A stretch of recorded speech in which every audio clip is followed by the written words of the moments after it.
Hey guys, welcome back, and for this video I'm going to show you how to put noise suppression on Discord.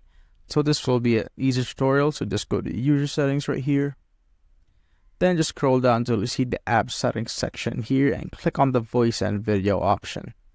Once you're there, you could just scroll down just like so, and as you can see there's the noise suppression section here. So you could go with none, standard, and crisp. So I advise you go with crisp since this offers the best quality or the best one that suppresses the background noise from your mic.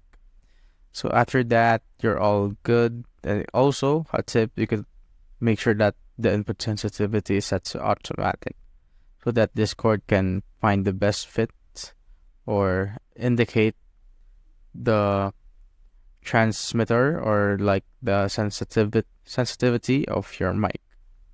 So that's it guys. If you have found this video helpful, simply leave a like below or subscribe because it helps reach more people. See you on the next one.